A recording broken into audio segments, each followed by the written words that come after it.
Assalamu alaikum students.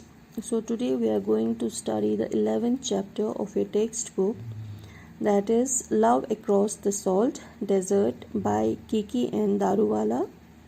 So as far as the writer is concerned, you can just go through the book or the chapter. You will find a brief introduction of the writer at the end of this chapter. Now coming back to the chapter love across the salt desert, ये जो story है basically ये एक love story है नजब अली और फातिमा की। नजब अली जो कि इंडिया का रहने वाला था और फातिमा जो कि पाकिस्तान की रहने वाली थी, तो इन दोनों की लव स्टोरी के बारे में ये है। किस तरह से इनकी लव स्टोरी स्टार्ट हुई और किस तरह से फिर उसमें क्या ट्विस्ट क्या टर्न्स आए और किस तरह से इनका जो लव है वो सक्सीड हुआ, उसके बारे में ये स्टोरी है। So first we'll just study the first two lines of read the first two lines of this story. The Run of Kutch is a very dry and desolate area, extremely difficult to cross. Yet Najib Hussain takes this risk for a very special reason. What was the reason?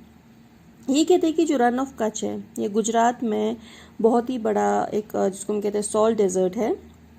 About 7,500 metre square पे ये फैला हुआ है, kilometre square पे ये फैला हुआ है सॉरी। तो जो रन ऑफ कच्छ है ये काफ़ी ही मतलब खुशक और एक मतलब कहते हैं ना वो डेसोलेट मतलब बहुत ही वीरान सा एरिया होता है, काफ़ी डिफ़िकल्ट है इसको क्रॉस करना। 7,500 kilometre square is not a joke, तो इसको क्रॉस करना काफ़ी मुश्किल है। लेकिन फिर भी नजब हुसैन जो है वो ये रिस्क लेता है इसको क्रॉस करने का, एक स्पेशल रीज़न होता है और वो रीज़न क्या होता है? फातिमा।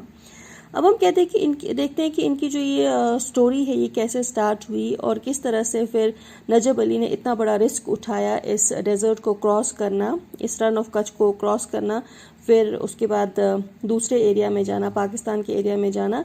ये इसने ऐसा क्यों किया और किस तरह से ये स्टोरी स्टार्ट हुई?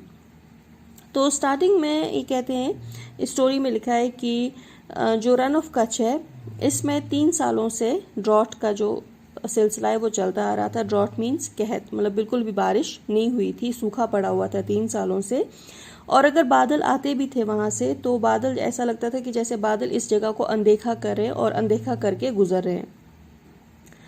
तो अब इसी एरिया में नजब अली जिसके फादर का नाम था आफ्ताब अली, ये रहते थे मतलब बॉर्डर एरिया में, जो ये रन ऑफ कच्छ है यहाँ पे ये रहते थे, जो पाकिस्तान का बॉर्डर एरिया था। और इनका बिजनेस क्या था? ये टेंडू लीव्स जो है वो इलीगली पाकिस्तान ले जाते और वहाँ पे बेचते थे।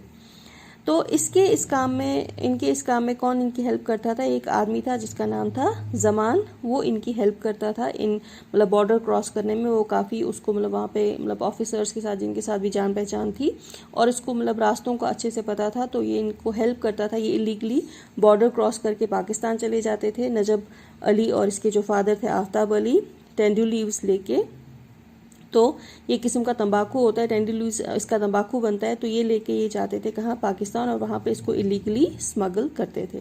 तो इनका यही काम था और 20 सालों से ये काम करते आ रहे थे। अब पाकिस्तान में जो इंडिया का बॉर्डर था उसके नज़दीक एक आदमी रहता था, एक बिजनेसमैन जिसका नाम था काले शाह, और उसका बिजनेस था मसालों का बिजनेस, ये लौंग इलायची ये सब वो बेचता था। और उसकी एक बेटी थी जिसका नाम था फातिमा।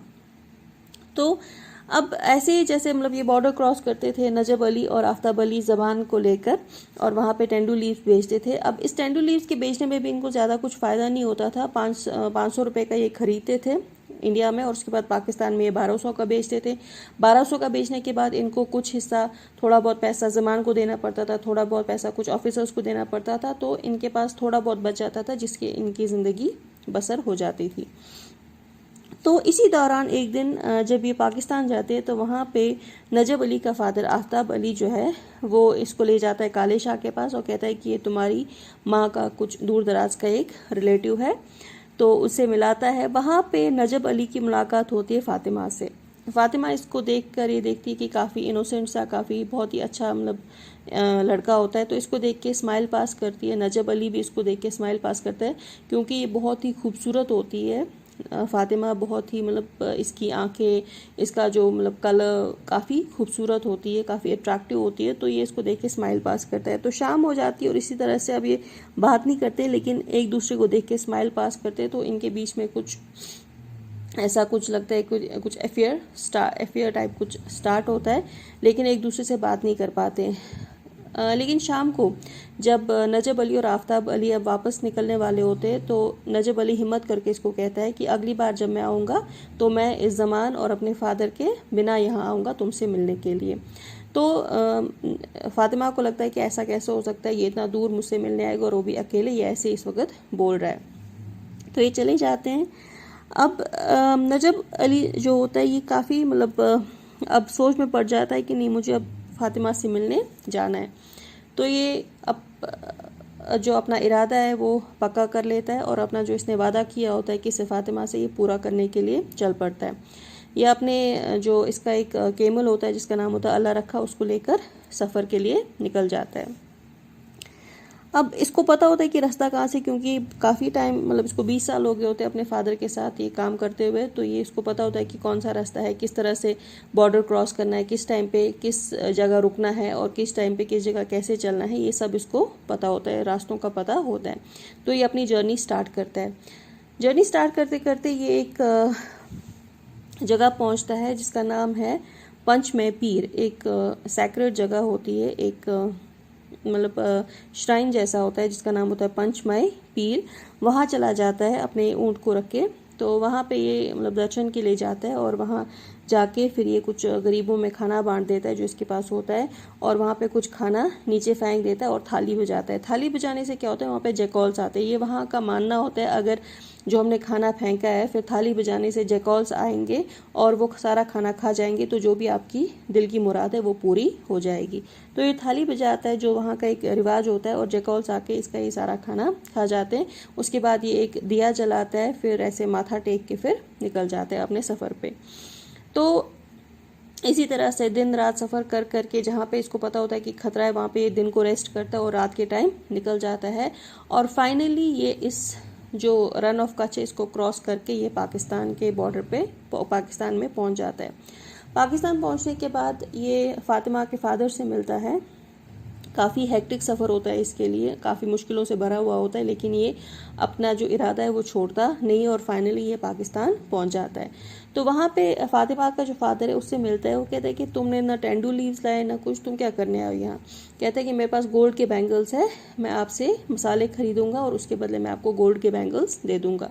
तो इसका फादर बहुत ही खुश हो जाता है, कहता है कि ठीक है, मुझे गोल्ड के बैंगल्स मिलेंगे तो मुझे क्या प्रॉब्लम है।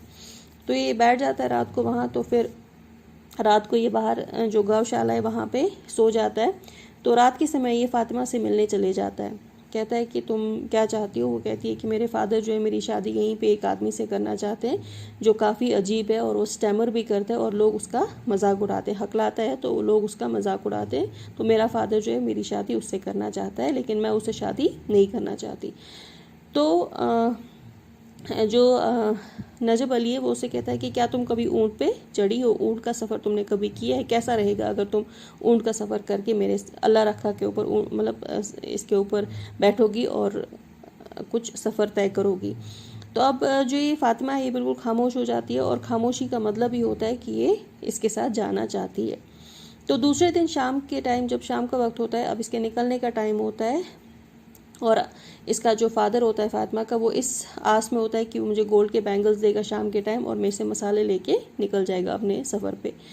तो शाम के टाइम में ये क्या करता है, ये उस एरिया से, जो विलेज एरिया होता है, ये बाहर विलेज से बाहर निकल जाता है और बाहर के एरिया में फ़ातिमा का वेट करता है। फ़ातिमा भी वेट करती है कब इसका फादर उसको नींद पड़ जाए थोड़ी सी और वो नैप ले लेता है शाम के टाइम। तो वो नैप ले ले और ये चली जाए जहाँ पे नजब अली इसका वेट कर रहा होता है। तो ये वहाँ चली जाती है ऊँट पे बैठ के और अपना ये सफ़र शुरू करते हैं फिर से वापसी का। वापसी में इनको भी काफ़ी मुश्किलात होती है क्योंकि अब पाकिस्तान से वापस इंडिया आना होता है, फिर से इतना सफ़र तय करना होता है, फिर से इतनी मुश्किलात का सामना करना पड़ता है। आर्मी होती है मतलब बॉर्डर सिक्योरिटी फोर्स, ये सब चीज़ें होती है, तो इनको काफ़ी मुश्किलात का सामना करना पड़ता है। और फाइनली अब ये कहाँ पहुँच जाते हैं, रन ऑफ कच्छ। तो जो ही रन ऑफ कच्छ में इसका कदम पड़ता है, किसका, नजब अली और फातिमा का, तो उसी टाइम बारिश शुरू हो जाती है। जहाँ के 3 सालों से जहाँ पे सूखा पड़ा हुआ था, वहाँ पे जो ही फातिमा के कदम पड़ते हैं तो वहाँ पे बारिश होने लगती है और बहुत ही तेज़ बारिश होती है। और वहाँ जो आफ्ताब अली है वो बार बार दरवाज़ा खोल के देखता है कहीं मेरा बेटा तो आया नहीं, क्योंकि उसको भी काफ़ी फिक्र होती है जब वो देखता है कि ऊँट भी गायब है, सब कुछ, मतलब उसका बेटा भी काफ़ी टाइम से नहीं आया होता है, तो वो घबरा जाता है। और उसको ज़मान ने कहा होता है कि मुझे लगता है तुम्हारे बेटे ने धोखा दिया और इस बार वो अकेले ही पाकिस्तान चला गया, पता नहीं वो वापस आएगा कि नहीं।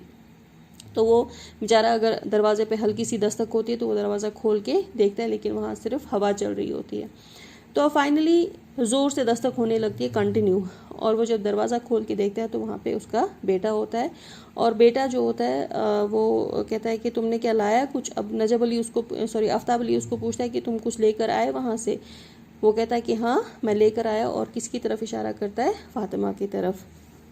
तो ये होता है कि किस तरह से उसका डिटर्मिनेशन, उसका जो हौसला होता है, और उसने जो एक ठान लिया होता है कि नहीं मुझे फातिमा को लेकर आना है, तो वो इतना रिस्क लेके यहाँ से जाता है ऊँट पे, और फिर वहाँ से फातिमा को भी लेकर आता है सही सलामत, और उनको कोई पकड़ नहीं पाता है। तो इस सारी स्टोरी में जो बैंगल्स का जो किस्सा है, जो बैंगल्स उसको दिए होते हैं किसने, जो बैंगल्स वो कहता है कि आफ्ताब इसको, सॉरी, काले शाह को मैं आपको बैंगल्स दूंगा, उसके बदले में मसाले लूँगा। बैंगल्स उसके पास सच में होते हैं, लेकिन वो उसको दिए होते हैं किसने, अपनी माँ ने। उसकी माँ को सारा ये किस्सा पता होता है कि मेरा बेटा किस लिए जा रहा है, और वो उसका साथ देती है, उसको वो बैंगल्स देती है, कहती है कि तुम ये उसको पहना के वापस यहाँ लेकर आओ। तो इस सारे किस्से में जो ये बैंगल्स का जो था रह गया था, बैंगल्स उसके पास सच में होते हैं, क्योंकि उसकी माँ को सब कुछ पता होता है।